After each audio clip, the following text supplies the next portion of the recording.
Back again with another YouTube video. It's your boy Uriah G. Today we're going to react to 10 best WWE matches of 1993. Let's get right into the video. Listen up, football fans. We have an ad to start off the video. And we're going to react to 10 best WWE matches of 1993. Let's get right into the video. Proper up and down. 1993 was a proper up and down year for the Fed. Monday Night Raw debuted in January, which was good, but Hulk Hogan left the promotion in August, which was bad. Jim Ross joined the company's announce team at WrestleMania 9, which was good, but the show itself was bad, which was bad. Thankfully, there was great wrestling to be found throughout this topsy-turvy year, as we are about to demonstrate. I'm Adam Pachisi from Cultaholic Wrestling, and these are the 10 best WWE matches of 1993. Join us. Number 10, the Intercontinental Championship Battle Royal on Raw.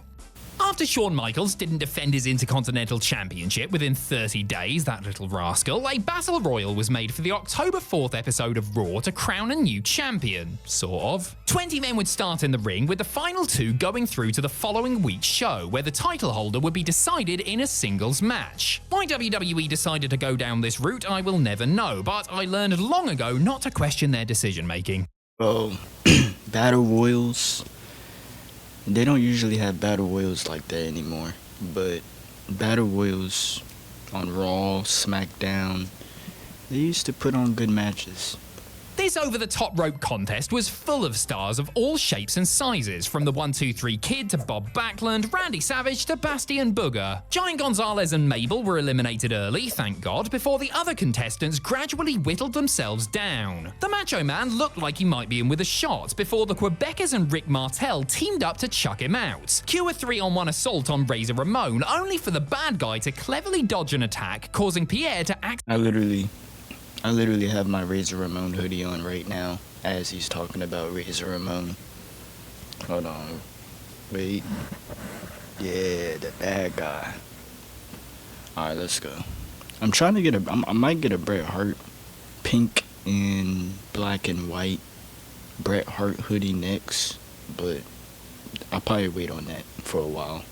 Accidentally eliminate Jacques. Sacre bleu! The future PCO also went over the top, and Ramon and Martel were declared the winners of this fun, chaotic, and well-scripted novelty. Number 9, Shawn Michaels versus the 1-2-3 Kid on Raw. Though they had yet to fully take over WWE, the influence of the Clique could still be felt on the company's programming, particularly with the introduction of Sean Waltman, aka the 1-2-3 Kid. In the same... Yeah, cause I was literally about to bring this up. 1-2-3 Kid beat Razor Ramon clean on Raw.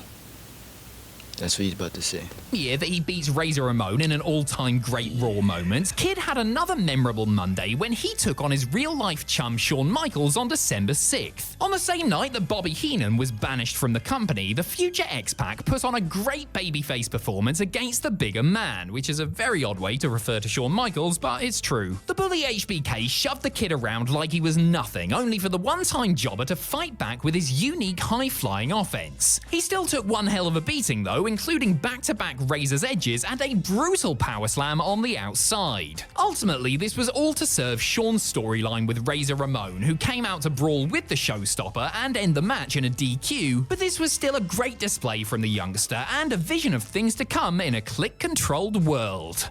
Number 8, the Steiner Brothers versus the Heavenly Bodies at SummerSlam.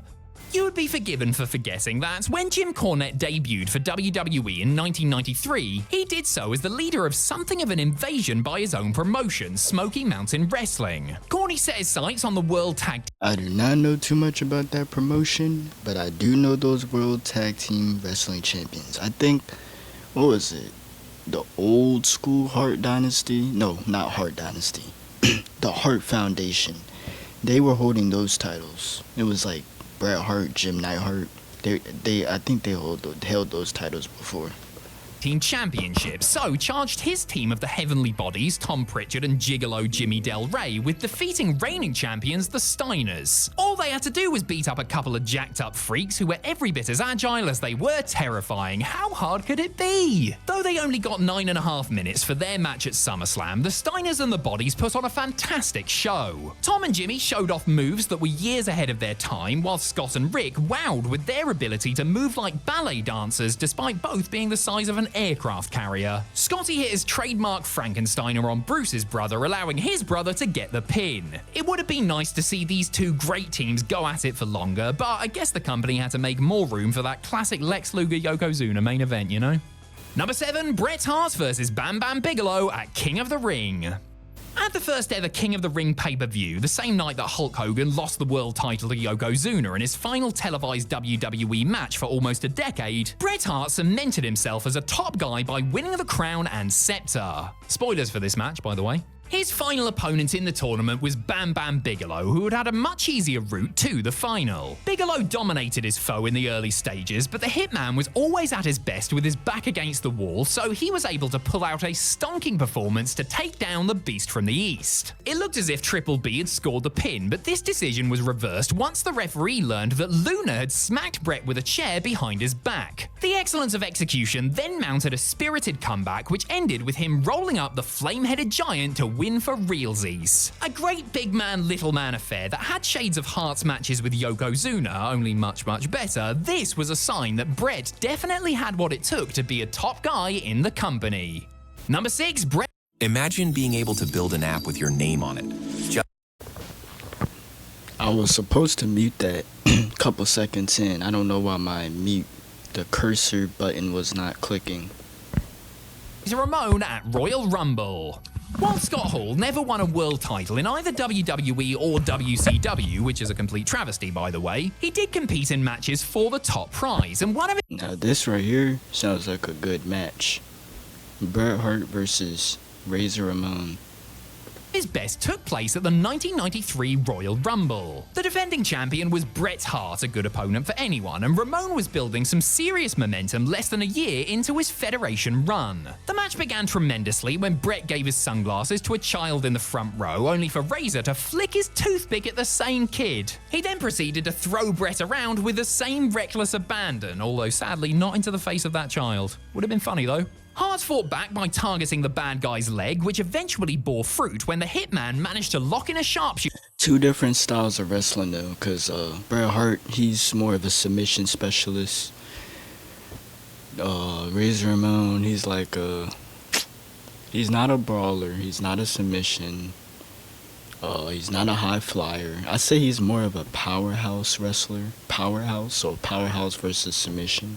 While the pair were lying down. Seriously, still have no idea how he did that. A title change here wouldn't have made much sense, but this was still a great showing from Mr. Hall that really helped cement him as a rising star of the new gen era. Number 5, Shawn Michaels versus Marty Jannetty at Royal Rumble. So I'm guessing this was the time when they had their rivalry when Shawn Michaels smashed Marty Jannetty's head through the barbershop window. By the way, the Rockers, nice tag team. I wasn't even around that time. I think it was I've seen their match, the Rockers versus the Oriental Express, WrestleMania 6 on their VCR. Man, that match, yeah, let me tell you something. The Oriental Express actually won that match. They actually, I don't know who it was, but some guy, I think it was their mentor or somebody, threw sand or some type of thing at Shawn Michaels' face. Or I think it was Marty Jannetty, and the Oriental Express won that match. It was a tag team match at WrestleMania 6 against the Rockers. Shawn Michaels was supposed to face his old partner Marty Jannetty at WrestleMania 8, but that plan got scrapped after the latter found himself under house arrest, which is a very Marty Jannetty thing to do. After his legal issues were smoothed over for the time being, Jannetty returned to WWE in late 1992, and on the first pay-per-view of 1993, the ex-Rockers went one-on-one for HBK's Intercontinental title. A tag team breakup doesn't always lead to good matches, looking at you Darren Young and Titus O'Neil, but the showstopper and Party Marty had just as much much chemistry as foes as they did as friends. Jannetty went straight for his old pal's jugular, rattling the boy toy with an early dive. The two then threw everything they had at each other as the hatred in their hearts radiated throughout the arena. Unfortunately, it would be an outside force that would doom the party boy and They look like they have the same type of attire colors on. Marty Jannetty versus Shawn Michaels does sound like a good match. I mean, they kind of have the same type of wrestling style. outside force named Sherry Martel. The sensational one went to hit her old flame Michaels with her shoe, but she accidentally struck Jannetty instead, allowing Michaels to make the cover and retain the gold. But don't worry folks, this story is far from over.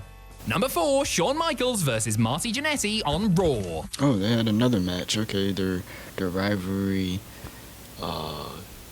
continued, I guess, because rivalries usually last months to a year, depending on how long they want to carry the storyline out.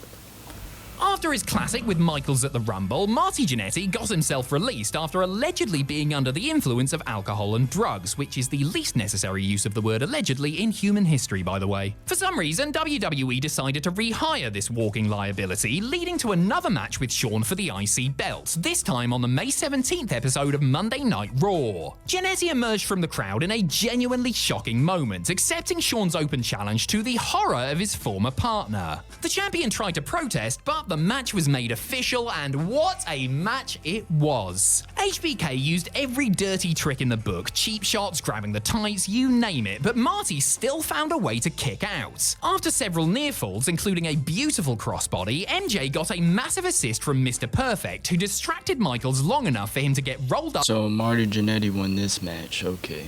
And lose the gold as the crowd went bonkers. PWI named this emotional affair I thought it was the WWF title. I thought it was the WWF Championship. It was the IC title that he beat him for. Cause I know Shawn Michaels won he's won plenty of gold through his career, especially WWF Championship. But I know Marty Jannetty, he hasn't won no WWE. I didn't even know he won the IC title, but yeah. their match of the year, and with good reason. Number 3, Mr. Perfect versus Ric Flair on Raw. It's hard to imagine Monday Night Raw being in the single digits in terms of number of episodes, but in just its 3rd week, the show put on a match that is still regarded as one of its crowning achievements. The relationship between Ric Flair and his executive consultant Mr. Perfect had deteriorated so badly that the pair had a match where the loser would be forced to leave the company for good. And so on January 25th, these two icons put on a show that more than lived up to their respective names. Flair fully embodied his dirtiest player in the game nickname, using the ring ropes for extra leverage and cruelly targeting a wound on Perfect's forehead. However, Kurt was having none of it, showing excellent babyface fire to fight through his injury and stick it to the Nature Boy. As Flair went to backdrop Perfect off an Irish whip, his opponent stopped and caught Slick Rick with the Perfect Plex, pinning the former world champion and sending him packing whilst Bobby Heenan Wait, Mr. Perfect won this match? Okay. lost his mind on commentary. A fabulous match between two Oh, wait, who won this match? all-timers. This result meant that Flair was never seen in WWE again. Well, until 2001 anyway. Number 2, Bret Hart versus Mr. Oh. You said Ric Flair didn't come back to WWE until 2001, so he left and then, okay. Perfect at King of the Ring. On his way to his big win over Bam Bam Bigelow, Bret Hart defeated Mr. Perfect in the semi-final of the 1993 King of the Ring. Damn it, I've spoiled the result again. This bloody tournament. Two of the most gifted wrestlers of all time sharing the ring should have led to a great match, and that is precisely what happened. Perfect leaned more into the heel side of things, trapping Bret in the ropes and launching him into the barricade from the apron, whilst Canada's own maintained his squeaky clean demeanor, repeatedly targeting Hennig's legs in preparation for the sharpshooter. As well as silky smooth technical grappling, these two peppered in some major spots, like a gigantic superplex and another suplex over the ropes and to the floor. You could argue that Bret got lucky by reversing a small package into one of his own for the pin, but either man would have been a worthy winner as they put on the performance of a lifetime. Number 1, Shawn Michaels versus Marty Jannetty. Another Shawn Michaels and Marty Jannetty match. This is the 3rd one. Okay, let's see who won this match. On Raw.